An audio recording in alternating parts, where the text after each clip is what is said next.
Hello दोस्तों, कैसे हैं आप सभी। उम्मीद करते हैं ज़बरदस्त होंगे, मस्त होंगे। तो आइए दोस्तों, आज हम आप लोगों को कक्षा 12 का फिजिक्स पढ़ाने जा रहा हूं, जिसके अंतर्गत हमको पढ़ना है विद्युत द्विध्रुव के कारण विद्युत क्षेत्र की तीव्रता। विद्युत द्विध्रुव के कारण विद्युत क्षेत्र की तीव्रता।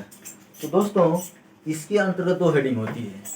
एक होता है अक्षीय रेखा पर स्थित बिंदु पर विद्युत क्षेत्र की तीव्रता, और दूसरा होता है निरक्षीय रेखा पर स्थित विद्युत क्षेत्र की तीव्रता।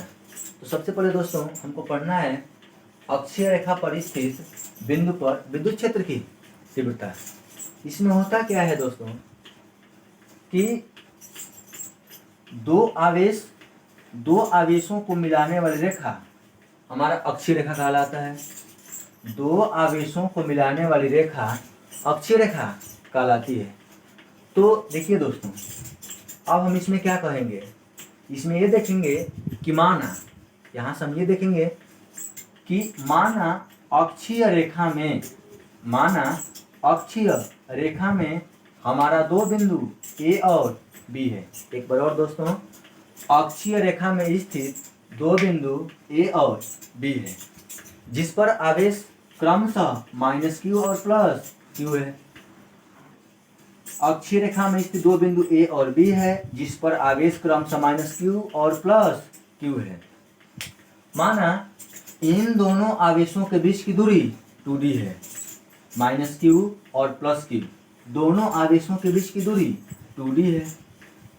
हमने ये भी माना कि इन दोनों आवेशों का मध्य बिंदु O है। इन दोनों आवेशों का मध्य बिंदु O है। बिंदु O से r मीटर की दूरी पर एक बिंदु P है। बिंदु O से r मीटर की दूरी पर एक बिंदु P है।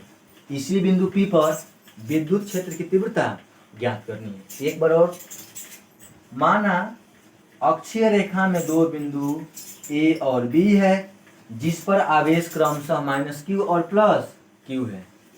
इन दोनों आवेशों का मध्य बिंदु -q और जो q आवेश है हमारा, इन दोनों आवेशों का हमारा बीच की दूरी 2d है और इनका मध्य बिंदु O है। बिंदु O से अक्षीय रेखा में स्थित r मीटर की दूरी पर एक बिंदु P है। इसी बिंदु P पर वैद्युत क्षेत्र की तीव्रता ज्ञात करना है। तो देखिए दोस्तों, एक बार -q आवेश के कारण बिंदु P पर तीव्रता निकालेंगे और एक बार +q आवेश के कारण बिंदु P पर तीव्रता निकालेंगे। तो ध्यान दीजिए, -q आवेश के लिए तीव्रता हमारा E1 होगा और +q आवेश के कारण बिंदु P पर तीव्रता हमारा E2 होगा। आइए देखते हैं। तो सबसे पहले निकालेंगे -q आवेश के कारण बिंदु P पर तीव्रता। तो देखिए दोस्तों, यहाँ से हम लिखेंगे कि -q आवेश के कारण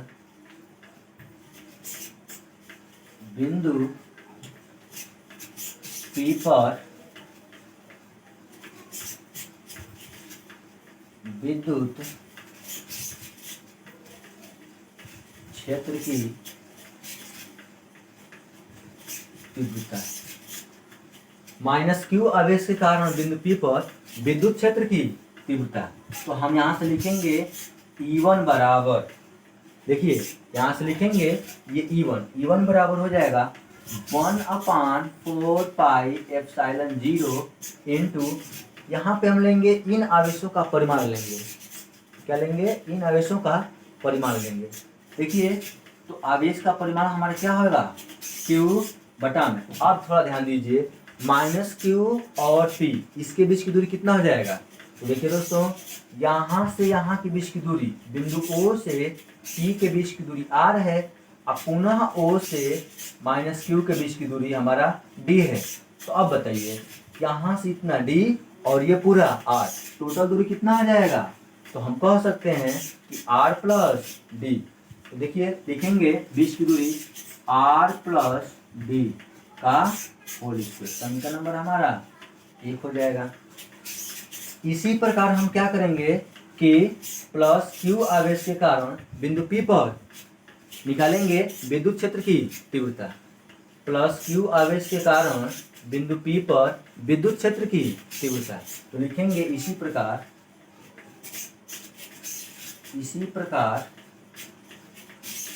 लिखेंगे प्लस क्यू आवेश के कारण बिंदु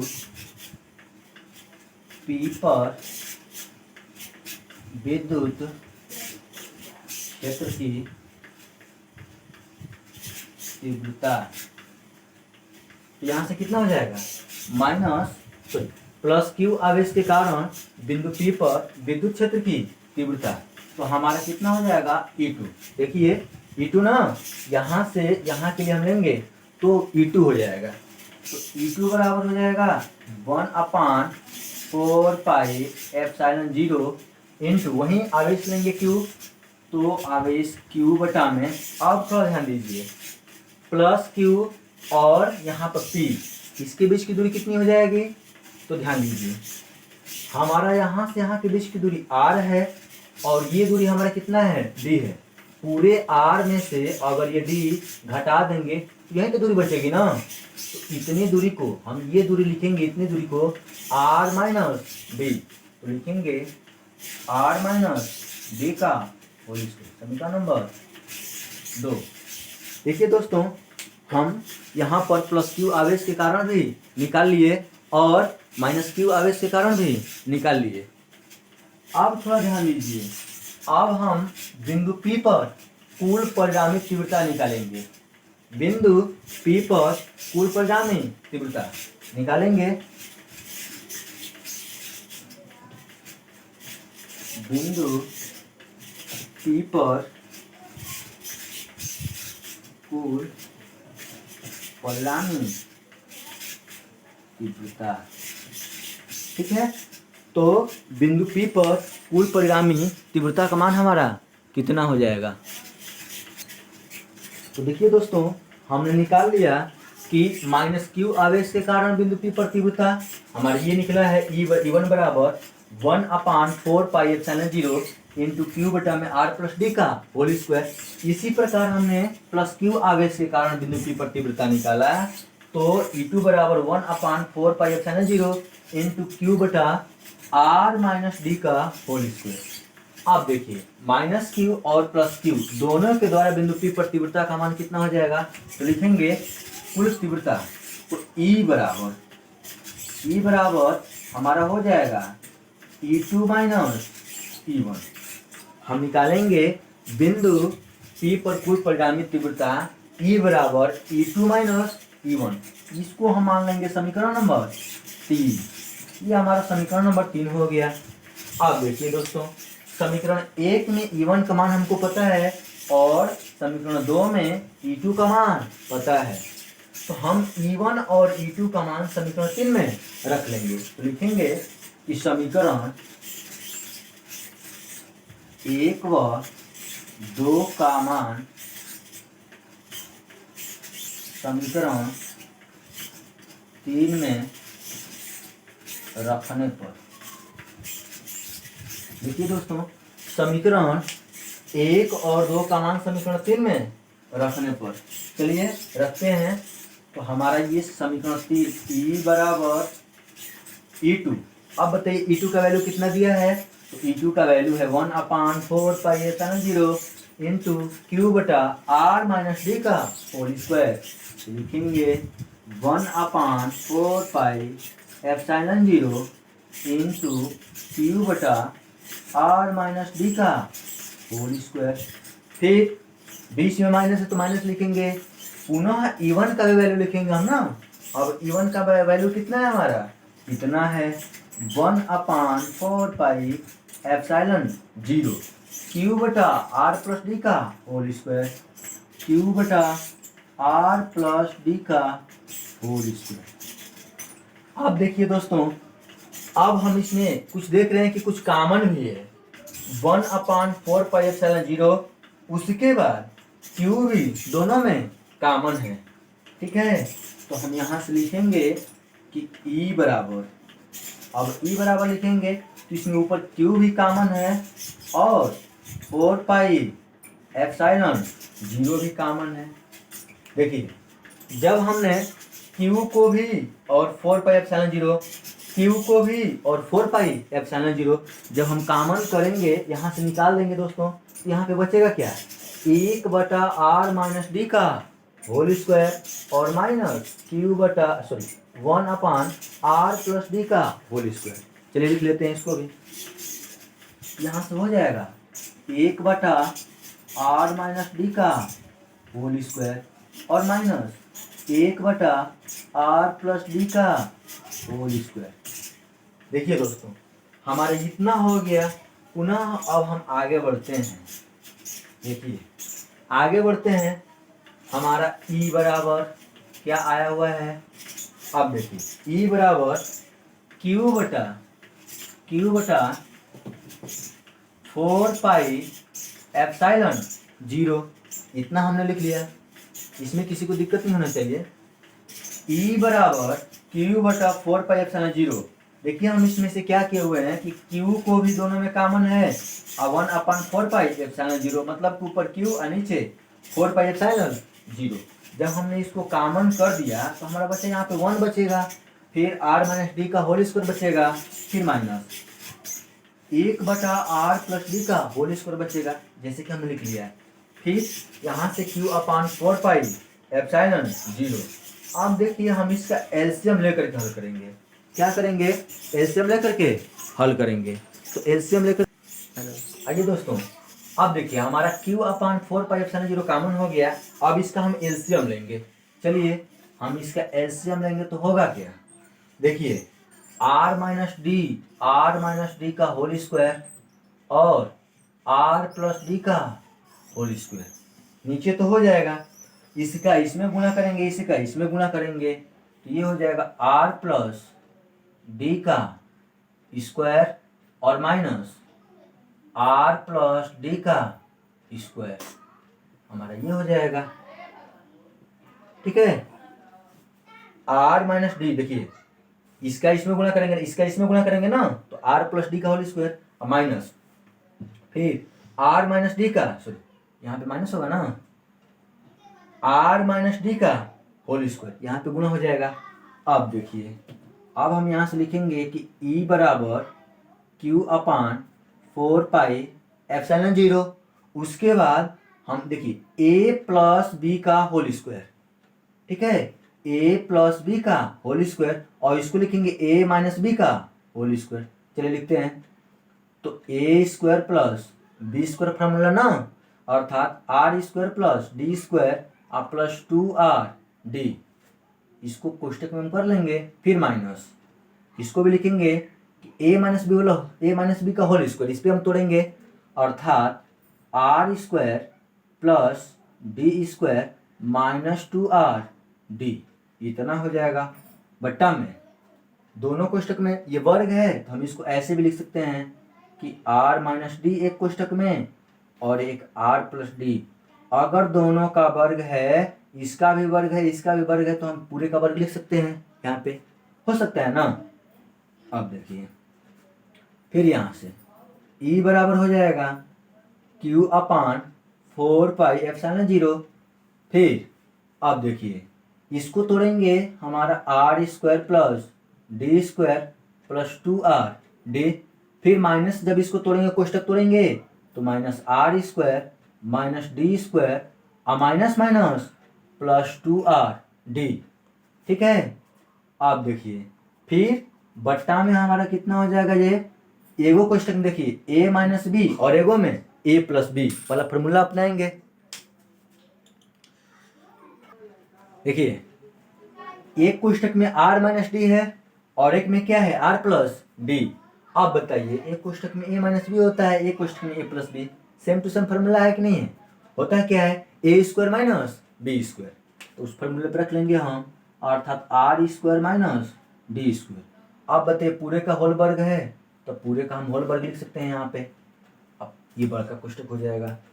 अब देखिए फिर E बराबर आर स्क्वायर से आर स्क्वायर खत्म हो जाएगा क्योंकि प्लस माइनस से खत्म हो जाएगा, फिर प्लस डी है और यहाँ पे तो डी स्क्वायर से डी स्क्वायर खत्म हो जाएगा, तो बचेगा क्या, क्यू बटा 4 पाई एप्सिलॉन 0 इतना होगा।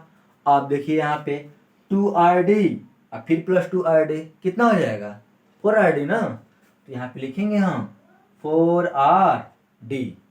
अब देखिए नीचे क्या बच रहा है हमारा R square minus D square, अब पूरे का होल स्क्वायर इतना बचेगा। अब देखिए दोस्तों, अब हम इसको सजाती क्रम में कुछ लिखेंगे, ठीक है। यहाँ पे कुछ हम इस तरीके से लिखेंगे कि हमको बनाना है फॉर्मूला यहाँ पे, वो भी वैद्युत द्विध्रुव का। ध्यान दीजिए कि ई बराबर, थोड़ा सा हम यहाँ पे ध्यान देंगे तो काम चल सकता है। देखिए हम यहाँ से लिखेंगे कि 1/4 पाई एप्सिलॉन 0, हम Q को अंदर करते हैं। देखिए 4 को लिख सकते हैं कि 2R इंटू Q को अंदर गुणा करेंगे तो 2QD। देख लेते हैं, दो दूनी के 4, R है तो R, D है तो D और Q है तो यहाँ पे Q भी हो गया, अर्थात Q को यहाँ पे लेकर के आएंगे तो 4RQ यहाँ पे Q हो जाएगा और D। तो हमारा हम 4 को तोड़ेंगे तो 2 भागों में तोड़ेंगे, यहाँ पे 2 गुणे 2 में तो ये हो गया, फिर R है तो R हो गया, Q को यहाँ पे लेकर के हम आ गए हैं तो 2QD हो गया। अब देखिए हमारा बचेगा यहाँ पे R square minus D square, R square minus D square पूरे का होल स्क्वायर, ठीक है।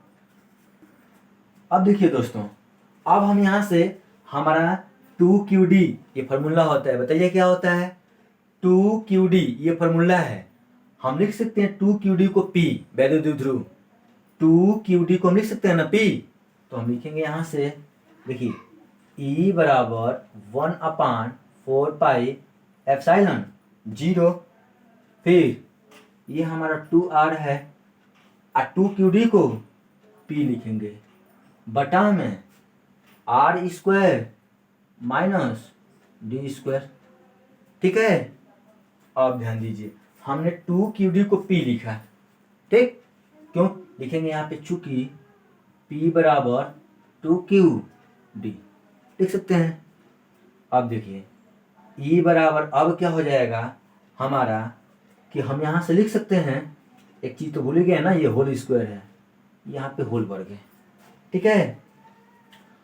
अब लिखेंगे हम यहाँ से कि चूंकि हमारा D से जो R का मान है बहुत बड़ा होगा, मतलब कि D से जो R का मान है वह बहुत बड़ा होगा, अर्थात हम कह सकते हैं, अर्थात हम यहाँ से ये कह सकते हैं कि अगर R का मान D से बहुत बड़ा होगा तो R की सापेक्ष D का मान बहुत छोटा होगा, लगभग लगभग हम मान कर चलेंगे कि शून्य के बराबर हो जाएगा, अर्थात D बराबर कितना हम लिख सकते हैं 0, D का मान कितना लिख सकते हैं 0, है ना।